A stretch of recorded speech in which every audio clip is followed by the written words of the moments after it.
Estamos en presencia del jurista y abogado Leonardo Cruz Bolívar, quien tiene una trayectoria muy calificada en el ámbito del derecho penal colombiano e inclusive con conocimientos de derecho penal de otros países como España, donde cursó sus estudios.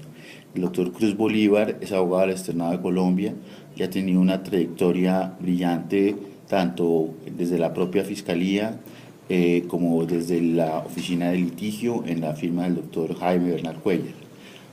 Desde luego es académico de la Universidad Externado de Colombia, donde dicta su cátedra en el posgrado de Derecho Penal y ocupa una posición relevante dentro del Departamento de Derecho Penal de esa universidad. Actualmente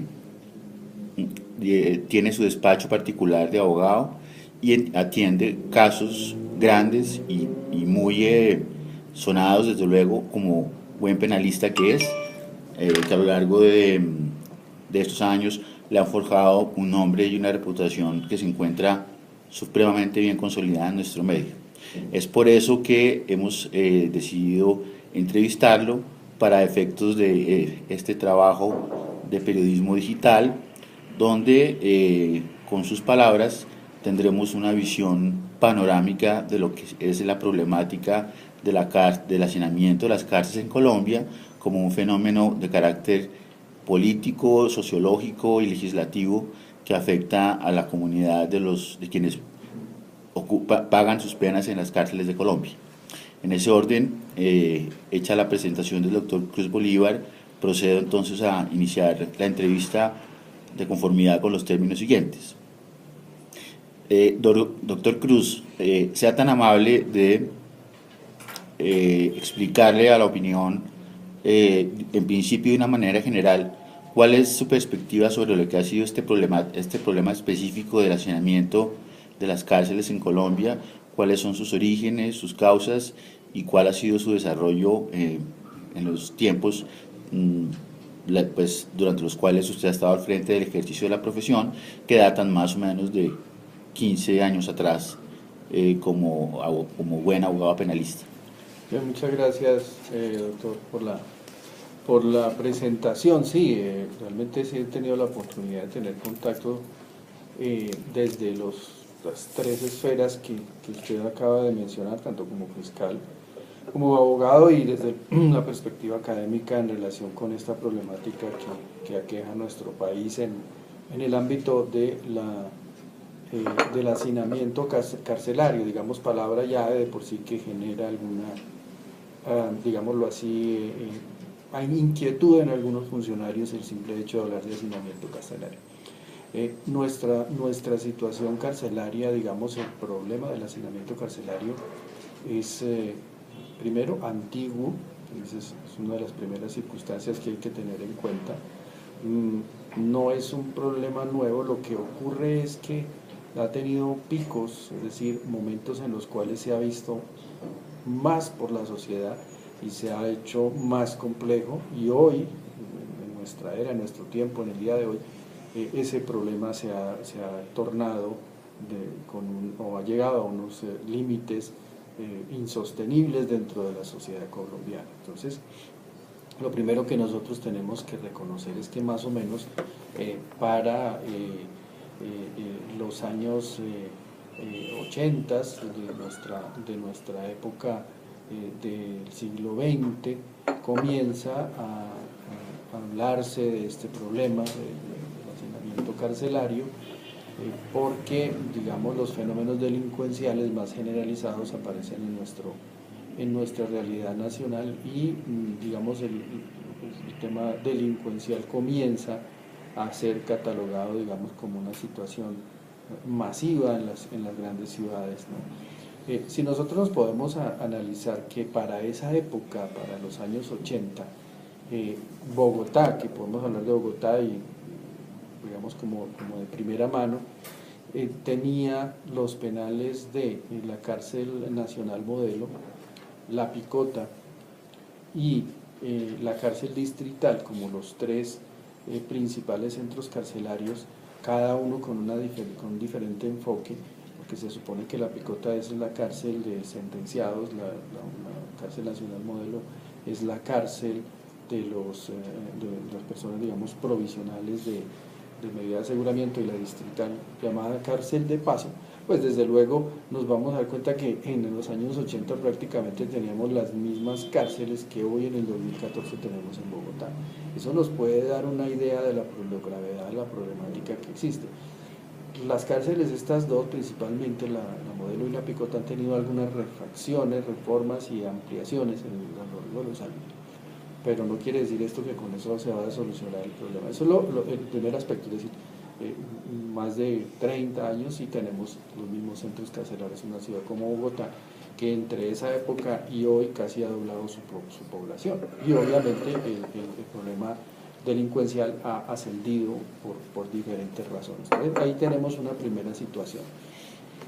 De esto nosotros tenemos que enfocar el problema entonces, que si es, a partir de esa situación de que hay muy pocas cárceles, si es la solución construir más cárceles o por el contrario hay otras posibles soluciones. Sobre eso pues es necesario sostener que desde luego hay un factor que es importante considerar, que sí es necesario construir más cárceles, pero no es la única solución, ¿no? Digamos que hay tantos problemas como tantas soluciones, y a su vez cada una de esas soluciones va a ser parcial, es decir, ninguna de las soluciones posibles, entre ellas la construcción de más cárceles, va a ser definitiva. Nuestra sociedad hoy, y para mirar otra de las soluciones posibles, se aqueja o se enfrenta mejor a una disyuntiva. Las personas ante la comisión de delitos, ante las circunstancias que afectan nuestra sociedad frente a la existencia de delitos, se debate entre dos temas. Uno, quieren ver a la gente en la cárcel, a la gente que comete delitos. Le robaron el celular, que se entraron a la casa los ladrones, que le robaron el carro, y quiere la gente que cometió esos delitos en la cárcel.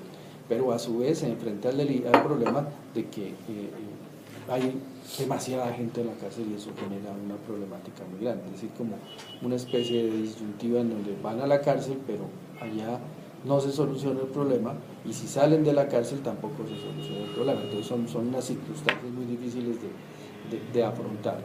Entonces, para mirar esa problemática podemos estructurar, digamos, otra posible solución al margen de la construcción sencillamente de más penales. Unos aspectos que se suelen discutir en este tema son, uno, el tamaño de los penales o de las cárceles que se construyen. ¿Por qué? Los políticos, que son pues tan dados a magnificar las cosas, les gusta decir que los penales deben ser gigantescos y todo, lo cual es una cuestión mandada a recoger, porque entre más grande sea un penal, una cárcel, es más difícil de manejar. Y las estructuras criminales internas que hay en las cárceles son todavía más complejas. Entonces ahí viene el primer problema. No es tanto construir más cárceles, sino qué cárceles construir más. Y dentro de eso se puede introducir otra situación, y es, dentro de esas cárceles todas deben ser estatales, o se puede introducir un esquema que por ejemplo se utiliza en los Estados Unidos, que es la concesión de construcción y vigilancia de cárceles a los privados. Cuestión que ya existía en nuestro país para las llamadas casas cárceles, que existían por ejemplo para los conductores, ¿cierto?, con problemas de conducción en estado de embriaguez. La reciente reforma de la ley 65 del 93 aprueba ya nuevamente la existencia de esas casas cárceles para el desarrollo, digamos, de un desfogue, pero pareciera como si fuera necesario que otra clase de delitos también tuvieran ese tipo esa clase de establecimiento carcelario de menor seguridad, pero que cumpla unas finalidades de la pena que sean convincentes. Entonces ya vemos aquí varios aspectos. Todo esto, es decir, la posibilidad de que existan, digamos, más cárceles, pero de unos tamaños manejables para la institucionalidad. Es decir, recuerden que en nuestra realidad, cárceles como la Picota o las cárceles grandes de los países, de las ciudades, o por ejemplo en Medellín, en Ibagué, en Picaleña, pues hay pabellones que pertenecen a la guerrilla, pabellones que pertenecen al narcotráfico, a los paramilitares o las BACRIM. Pues esos pequeños centros delincuenciales pues son muy complejos para la sociedad, no solo para el Estado como tal, sino para la sociedad. Grandes centros de tráfico de drogas desde estos lugares extorsionan. Entonces, ¿eso a qué va? A que sea de pronto necesario pensar digamos, difuminar, que ya más o menos se ha hecho con algunas cárceles como Cómbita o Valledupar, que son cárceles un poco más pequeñas, de alta seguridad y que tratan de tener un manejo más, entre comillas, personalizado del interno y que puede lograr, digamos, control sobre ellos. Eso también entonces pudiera lograrse con la privatización por lo menos de aquellos niveles menores de seguridad, ¿sí? Y con instituciones que digamos, para la tribuna no son tan populares, pero que son necesarias como la detención domiciliaria. En la medida en que las personas se encuentren bajo custodia dentro de su casa, pues igual están en una situación muy difícil de encierro y de todo esto, que es igual muy complejo, pero que soluciona en parte. Una cosa es clara, nosotros no podemos hablar de una solución del problema carcelario en Colombia en los próximos 5 o 10 años, sobre todo con la situación de delincuencia, de marginalidad que vive nuestro país, hasta que no haya una política criminal carcelaria en donde puedan existir unos centros donde, por ejemplo, haya una clara división entre la clase de delito, la peligrosidad, entre comillas, que eso es visto de manera con cierta desconfianza ese término peligrosidad, y el tratamiento de cada problemática delincuencial en diferentes centros, con diferentes opciones del Estado. Mientras ello no exista, van a existir, es una especie como de acumulación de personas en unos lugares. Y para culminar en este problema, existe la gran problemática de hoy, al lado de todo lo que acabamos de mencionar, digamos, la situación de los detenidos de primer momento, me explico. Las personas que son detenidas en flagrancia, en el día a día de una ciudad tan grande como Bogotá, Medellín, Cali, tienen 36 horas para ser puestos a disposición del juez de garantías. Y entonces, en esas 36 horas, pues pueden imaginar una ciudad como Bogotá, hay una cantidad de sitios de paso donde esas personas pueden permanecer 36 horas y si se les impone una medida de aseguramiento, van a ser dispuestos a penales como por ejemplo la Modelo en Bogotá. Entonces, ahí tenemos 4 o 5 días en donde la persona ya va a permanecer. Eso hoy es el desastre en Bogotá. Es uno de los grandes desastres y un gran problema que todavía no se ha solucionado en nuestras ciudades. En ese sentido, precisamente era la segunda pregunta que quería formularle. Desde su perspectiva, ¿qué tan ajustado a la capacidad de las instalaciones carcelarias resulta disponer la privación de la libertad de las personas a sabiendas de la existencia de este gran problema? Si existe por el Estado alguna medida alternativa para que no todas las personas tengan que ser recluidas allí en tanto se define su situación jurídica, y qué tanto tienen en cuenta los jueces que esa misma situación ocurre al momento en que se dicte una medida de aseguramiento. Quiero decir, para ser más claros, ¿existe alguna coherencia institucional entre la decisión de privar de la libertad a una persona y el conocimiento que todas las instancias tienen de la dificultad que implica remitirlas a un lugar penitenciario a sabiendas del problema del hacinamiento carcelario? Bien, ese tema es muy interesante. Desde luego, lo primero que es difícil encontrar es una verdadera cohesión institucional, porque el INPEC, que es el Instituto Nacional Penitenciario y Carcelario, que depende del Ministerio de Justicia, tiene, pues, es una entidad de apagar incendios, ¿no es cierto? Y casi que hoy literalmente con los hechos ocurridos hace cerca de mes y medio en el penal de Barranquilla, que hubo cantidad de muertos y fue una cosa terrible. Entonces, cuando se presentan, digamos, esos detenidos de primera mano, usted pone el dedo en la llaga porque en esas circunstancias aún esos detenidos no están siendo manejados por el INPEC. sino que están manejados normalmente en instituciones que son la SURI de la Fiscalía o de la Policía, ¿no? Digamos en los comúnmente conocidas como estaciones de policía. Entonces, son entidades que realmente no están, digamos, diseñadas para el manejo de esas personas durante esos varios días que están. Entonces, el juez de garantías, quien es el que tiene que conocer la situación de primera mano, y el fiscal, pues, digamos, no tiene muchas posibilidades o no tiene la posibilidad de decir esta persona va a tal parte, porque son unas entidades externas a él las que van perdón, a el IMPEC. Exactamente, digámoslo así. El juez de garantías dice la persona queda en una situación de medida asegurada a donde el IMPEC disponga, que es muy difícil para el juez entrar a resolver a dónde va a ir una persona.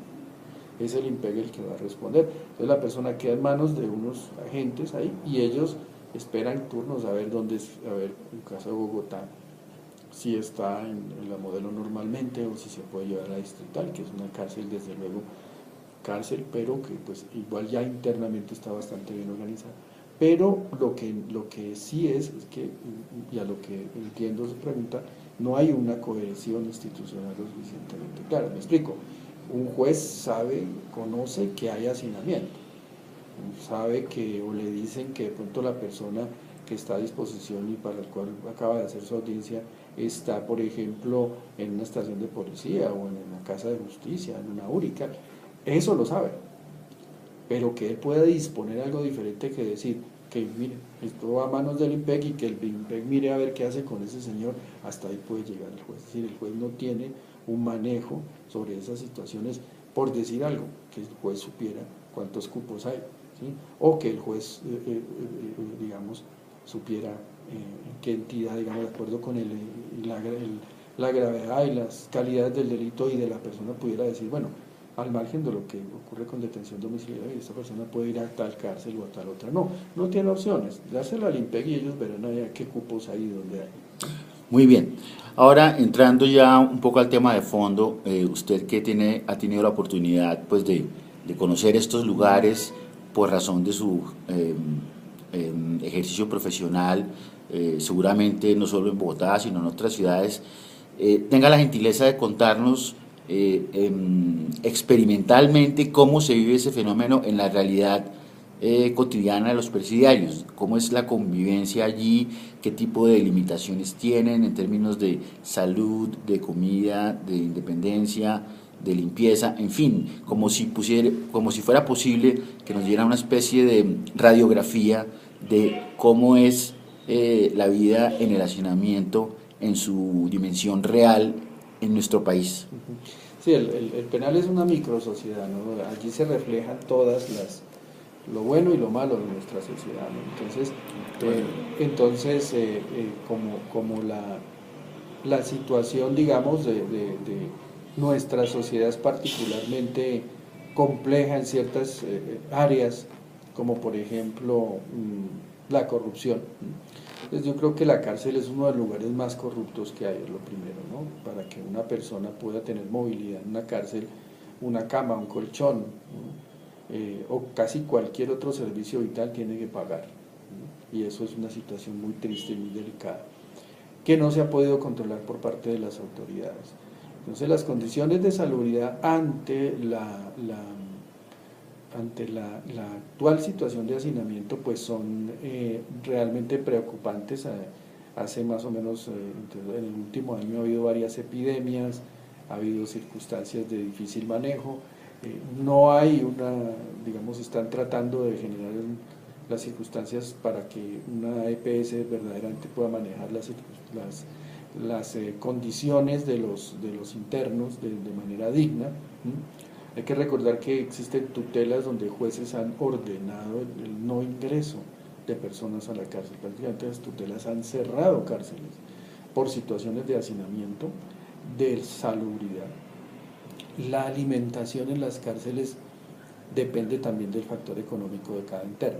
Obviamente hay unos mínimos estándares de entrega de alimentación a los internos, pero de ahí para arriba, dependiendo, por ejemplo, en la cárcel nacional modelo, de los patios, ¿no? Dependiendo de cada patio, pues hay un patio que tiene cocineros y ahí ellos van y le cocinan a los que tienen más dinero, y así funciona, digamos, en esa microsociedad, las capas sociales donde uno le lavan al otro, le cocinan al otro, y es una situación que no debería ser, pero es una realidad, ¿no? En otras palabras, lo que usted está diciendo es que en las cárceles de Colombia, para estar mejor, hay que pagar. Sí, totalmente, eso es un hecho, es una realidad. Y yo diría que ni siquiera para estar mejor, incluso para hacer ciertas cosas que la ley debería tener cierta permisión o posibilidad, como desplazamientos, como por ejemplo el ir a visitar a un familiar enfermo o ante el fallecimiento de un familiar o algo así. En ocasiones yo personalmente he conocido casos donde se han negado porque la persona no ha querido pagar dinero. Entonces, esas circunstancias que se presentan y que son una realidad, no en el penal de la Modelo o de la Picota o no, sino casi en todos los penales del país, es algo que no se ha podido controlar. Eventualmente se ha podido sanear algunas cosas por el INPEC por temporadas, pero es un hecho y es una realidad que no se puede ocultar, porque se sigue ahí. Una pregunta que va de la mano con lo que hemos venido desarrollando. ¿Es, es verdad, dentro de la realidad material de estas instituciones, que pueda llegar a afirmarse que desde las cárceles se delinque? Quiero decir, que personas que están recluidas en estos centros carcelarios siguen ejerciendo su actividad delictiva desde allí, o sea, aún privados de la libertad. Yo diría que habría que, mejor dicho, la respuesta es sí, se delinque, ¿sí?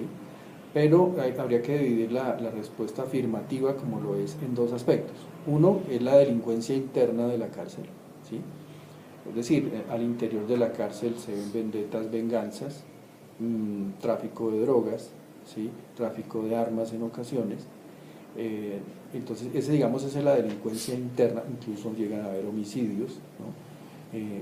Yo en este momento no recuerdo exactamente la cifra, pero el INPEC está acreditada y nosotros tenemos una cifra muy alta aún de muertes en lo que lo llaman los norteamericanos, ingleses, muertes en custodia, es decir, muertes de personas que están bajo custodia del Estado, o sea, en circunstancias de detención. Es una cifra absurda la que todavía se maneja, precisamente por la delincuencia interna de las cárceles, violaciones, acceso carnal.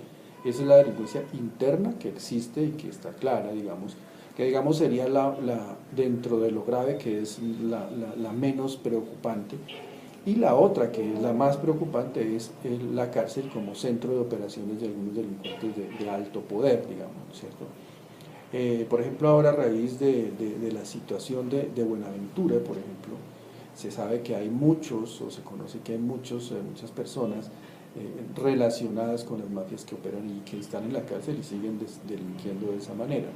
Normalmente estos fenómenos de delincuencia en la cárcel son de delincuencia organizada, llámese narcotráfico, guerrilla, paramilitarismo o BACRIM, y nosotros tenemos un altísimo índice de extorsión desde la cárcel.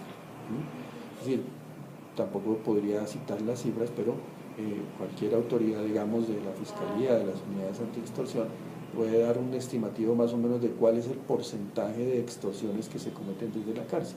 Sencillamente con un teléfono diciendo que son del ELN, de las FARC, no, el que esté de moda en su momento va a hacer allá una extorsión diciendo que quieren dinero tal, y sacando dinero. Esto es una realidad también muy triste, pero indudablemente presente en estos dos aspectos, tanto la delincuencia al interior de la cárcel como la delincuencia desde la cárcel hacia afuera en organizaciones delictivas. ¿De qué manera afecta el hacinamiento la condición humana de los prisioneros? Quiero decir, se degrada la personalidad de quienes tienen que abocar este fenómeno como forma de vida durante un tiempo indeterminado, y en tal caso, ¿cómo se manifiesta ese tipo de transformación en estos sujetos?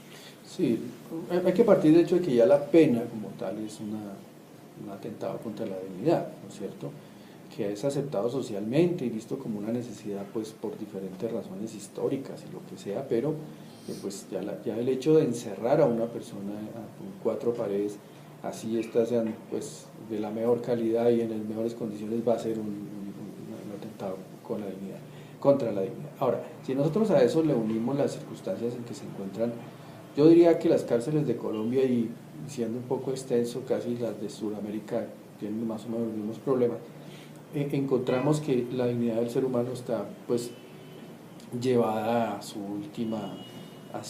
última expresión, a su mínima expresión, porque principalmente, como hemos dicho que eso es una microsociedad, la persona entre menos dinero tenga, entre menos capacidad tenga de pagar para ciertos favores o hechos concretos dentro de la cárcel, le toca convertirse verdaderamente en un instrumento de cuanta ilegalidad o acto, digámoslo así, indebido o inmoral o que atenta contra su dignidad, como el simple hecho de poderse bañar, el simple hecho de poder utilizar un baño, de tomarse un vaso de agua, se empieza a hacer una situación compleja para ciertas personas.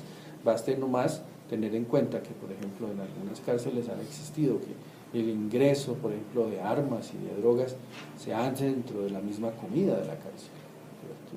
Ha ocurrido eso, y como le digo, eso lo controlan por épocas, pero hay épocas en que no lo controlan.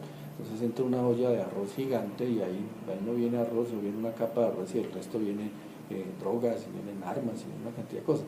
Entonces, y después los que no tienen dinero para cocinar tienen que comer de ahí porque no tienen más donde comer. Y eso es contado por personas que han estado ahí, ¿no? No son hechos, digamos, supuestos, ¿no? Ha ocurrido, digamos, como digo, a veces controlan, pero cuando no siempre se puede controlar. Actualmente existe una política criminal del Estado colombiano para afrontar el problema del hacinamiento. ¿Existe proyectada hacia su ejecución en el corto plazo o no existe una política criminal organizada en ese sentido? Yo pienso que no existe hoy, yo pienso que no ha existido por mucho tiempo. La problemática, digamos, se ve afectada por esos bandazos que hemos mencionado. De un lado la sociedad ocurre algo y quiere más cárceles, y de otro lado ven los medios de comunicación la gente hacinada en ellas y entonces acepta que haya cierta digamos apertura para que no haya tanta gente en la cárcel, como acaba de ocurrir con la reforma del estatuto carcelario, en donde se ampliaron algunos beneficios y donde se amplió la detención domiciliaria. Pero la política criminal yo creo que no existe, desafortunadamente, por varias razones. Una, obviamente sus costos. Dos, siempre se ha dicho ante los expertos sobre este tema en relación con la población carcelaria algo muy cierto. A un político no le queda muy bien, digamos, dirigirse al sector carcelario, ¿no? Por ejemplo, para proponer ciertas cosas, porque es un sector que no vota, ¿sí?, que no reporta beneficios electorales, y es un sector en el cual la sociedad, quiera o no, quiere mirar para otro lado y no mirar hacia sus cárceles, que son una de sus miserias. Entonces eso hace que el problema carcelario aparezca coyunturalmente en un noticiero, que se murió alguien, que entró a la cárcel alguien o que están hacinados, pero realmente un gran programa, cuando aparece frente a los demás problemas del país, pues aparece momentáneamente y empieza a diluirse en otras discusiones. Como le digo, si un plan mediano de construcción de cárceles, de clasificación de internos de acuerdo con sus grados y la seriedad de las infracciones que han ocurrido, incluso con el mismo tiempo de duración de las sanciones a las cuales están siendo sometidos, implicaría un plan serio para comenzar a ejecutarlo hoy, para que empezara a dar algunos frutos dentro de unos 5, 10 años. Un gobierno tendría que ser demasiado serio y demasiado prudente para hacerlo eso, y el día que se ponga a hacer, seguramente bancadas en el Senado o quién sabe interponer a decir que eso no es necesario. Así que la salida no está muy clara, muy cierta. Le agradezco la franqueza. Dígame una cosa, hizo usted referencia a la modificación reciente del estatuto carcelario que modifica ciertas normas para que la gente o alguna gente no tenga que ir necesariamente a las cárceles. Esta medida de alguna manera beneficia o ayuda al problema que estamos comentando sobre el hacinamiento carcelario. Es una ayuda coyuntural, pues en el sentido de que permite la salida de personas o a la libertad o a la detención domiciliaria. Y aquí pues si me permite hacer una referencia a la detención domiciliaria es una salida en la medida en que pueda ser controlada, que al fin y al cabo es un estado de detención. Pues los controles sobre la medida de detención domiciliaria son muy poco eficientes, digamos, porque requieren mucha infraestructura. Es decir, una ciudad como Bogotá, para ir a controlar un determinado número de personas que están bajo detención domiciliaria es complejo, es difícil, ¿no? Entonces no es fácil, pero eso en referencia, digamos, saliéndome un poquito por un momento del tema. Logró la ley 1209 del 2013, logró hacer un pequeño, digamos, para utilizar un término, un pequeño desfogue de esa situación carcelaria básicamente con 3 mecanismos. Uno fue la ampliación de la detención domiciliaria, la concesión o ampliación de unos beneficios para que al momento de la sentencia la persona no vaya a la cárcel, o la concesión de unos beneficios cuando la persona, estando detenida, pueda solicitar su libertad condicional. Pero aquí y volvemos tal vez a lo que hablábamos al principio, vuelve la desinstitucionalización o la falta de coordinación institucional, porque para lograr esa plena eficacia y lograr una mayor, eficacia, insisto, digamos, en el trato, en el tratamiento del hacinamiento, se necesita que haya un pronunciamiento de un juez de ejecución de penas, que es el que conoce estas situaciones, en el sentido de autorizar esos beneficios cuando la persona ya está detenida en la cárcel. Entonces, claro, vamos a mirar y el hacinamiento, ya no de personas, sino la congestión de procesos que tiene un juez de ejecución de penas es aterradora. Entonces, si bien se dieron los instrumentos, no hay posibilidad de que el juez pueda reconocerlo lo más pronto posible. Entonces, si la ley dice, usted a partir de este momento tiene una detención domiciliaria, igual eso tiene que decirlo el juez, y el juez tiene 1000 solicitudes parecidas. ¿Cuánto se va a demorar? Entonces, eso es otro factor que ayuda al hacinamiento. El hecho de que los jueces de ejecución de penas, quienes son los competentes para resolver todas las situaciones con posterioridad a la ejecución del fallo y condenatorio de una persona, no tienen, digamos, la suficiente infraestructura ni una carga razonable de trabajo para despachar sus solicitudes lo más pronto posible. Entonces, la ley sí hizo, en conclusión, dio algunas puntadas acertadas, como soltar, dar posibilidades de detención domiciliaria, pero al no otorgar, digamos, más capacidad a los jueces de ejecución de penas para resolver rápidamente todas las solicitudes, pues un poco está, digamos, atentando contra la posible eficacia de sus beneficios. Muy bien. 2 preguntas finales. La primera es, ¿cómo sale una persona después de haber tenido una experiencia de hacinamiento carcelario? ¿En qué condiciones psíquicas, humanas, físicas, si se quiere, o mejor dicho, qué huellas deja sobre esa persona una experiencia como la que hemos estado relatando? Bien, nosotros teníamos que analizar 2 situaciones también. Una, no todas las personas se encuentran bajo la misma perspectiva ante la situación de la cárcel. Hay personas para las cuales la cárcel nunca, jamás en su vida pueden ser consideradas como una opción. Jamás en su vida pensaron que pudieran llegarse a ver abocados a una situación de esa. Esa es la persona más delicada. Desde luego hay otras personas que, por decir algo, un señor que pues tiene una oficina de cobro, estas ilegales, o que quién sabe a qué negocio se dedique, pues mal que viene en su o en su intimidad puede pensar que en algún momento puede llegar a estar en la cárcel. Y seguramente tendrá amigos que han entrado a la cárcel. Entonces, es en esas dos personas, en uno, en el primero, desde luego la situación para él y su familia es verdaderamente devastadora, destructora, destructiva. Son personas que normalmente se abrazan a la fe, ¿no es cierto? Es muy normal que se conviertan en muchos grupos cristianos, católicos que trabajan allí en las cárceles, porque la mayoría de esas personas, si no hacen eso, sencillamente se enloquecen, ¿no es cierto? Es muy difícil encontrar una persona que sin abrazar ese tipo de situaciones logre pasar invicto psiquiátrica o psicológicamente en una circunstancia tan compleja como esa. Eso para la mayoría de las personas. E incluso para otras personas que sí están, digamos, por ejemplo, una organización delincuencial, aún en esos casos se mantienen en una situación muy difícil.